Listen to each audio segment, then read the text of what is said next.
In this video we fly our Mavic 3 Enterprise RTK drone over a leek and Cavolo Nero field with the aim of mapping the weeds in the crop and producing a spot spray plan for the John Deere sprayer to go in and only spray the weeds and see how much chemical we saved at the end of the video.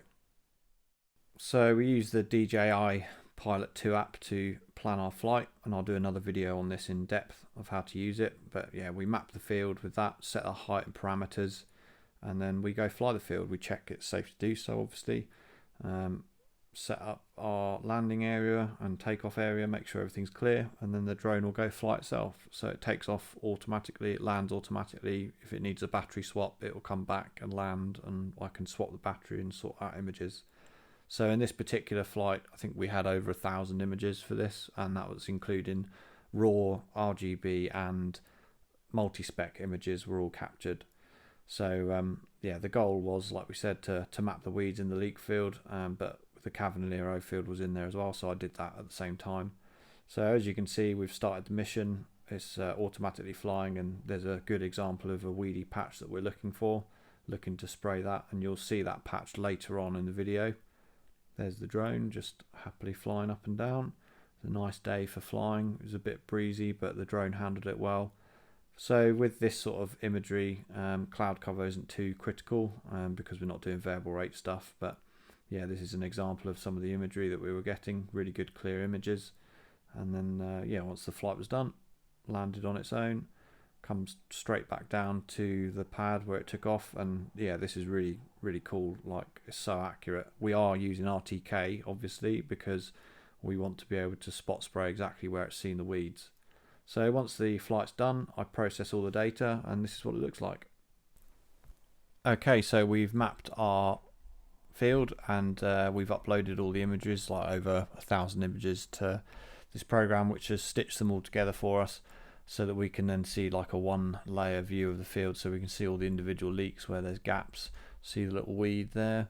So it's picking out weeds fairly easily. Here we go, another one. So we should be able to produce a good file with this for the sprayer. You can easily see that patch we had earlier, that really big weedy patch where we started flying up here.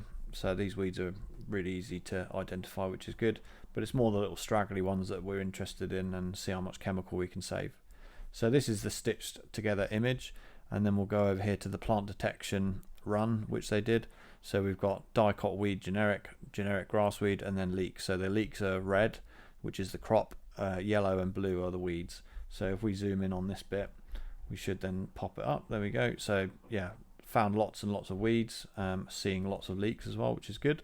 So we can pick out these little dotted weeds about as well. So it's picking up all these little straggly weeds, which is what we want, because we don't want to spray the whole field of chemical. We just want to target only just the weeds. So this is really good. So with the plant detection, we can then go one step further and produce a prescription map for it. So if we just turn on that layer, we'll probably end up doing a bit of a buffer around each one. So that's quite specific. So we might lose some savings, but in general the savings are fairly good, and I'll tell you what that is in just a second. So you can see it's picked out all these little weeds. We've got the big weed patch here. So what we might try and do is just block this off, get a really big block going, and then where we've got little weeds like this, instead of it being, you know, based on a 25 centimeter run, we might just do a meter square, just so that we make sure we get a good coverage of it. So yeah, the savings for this field at the minute is 96.34%. So yeah, if you're doing yeah, whatever the cost of this spray was, you're going to be saving 96% of that just by this one run. So it easily pays for the drone flight, you know, my time, the processing of the data, and this program. So that's really interesting. So we'll move on to the Cav field now.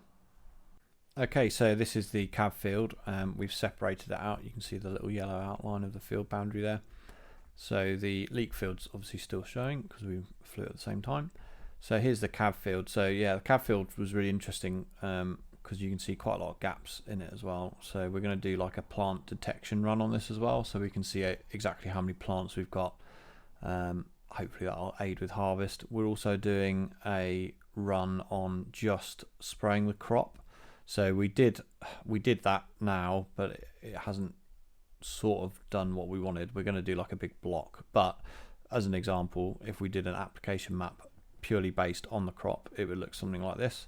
So it's basically just put a spray mark on every plant in that field, and just by doing that you would save 91% chemical by doing that. So we're not going to do that because the sprayer, I don't think, would handle that amount of polygons and bits like that turning on and off like that. So the goal would be to just block it. So we would just have a fixed spray over the bed or the run, and then yeah, that would only spray in those areas. So for like fungicides and bits like that, you could save quite a lot of chemical, because if it's contact, then you're just spraying the soil basically. So there's a lot of savings to be had just by doing your spraying like that in this particular crop, or crops similar to that. So yeah, going back to what we wanted to do originally, which was weed mapping. Again, we've got a really good detailed map. See all these little tiny weeds dotted about in the cav. So if we go get rid of that and go for our application map, all weeds, so click on that. That is our application map. It's a bit more dotted than the leek field, but we're still getting what we get, 96.5% savings.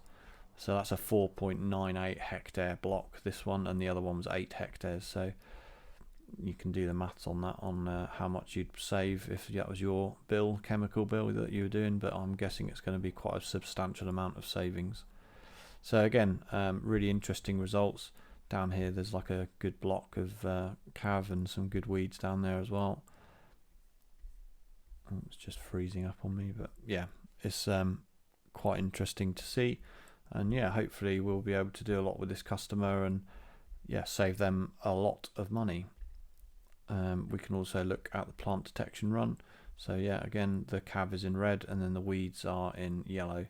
So yeah, it's picking them out quite nicely. This is quite a nice crop to do it in, but yeah, we can do this in a wide variety of crops. We can do it green on green, so in wheat and bits like that. We can pick out weeds, maize, sugar beet, so high value crops as well, like works really well. You'd obviously see a bigger return on the higher chemical cost ones, but works really well. So yeah, watch this space. We're gonna do another video on spraying this field, so we'll have the drone up.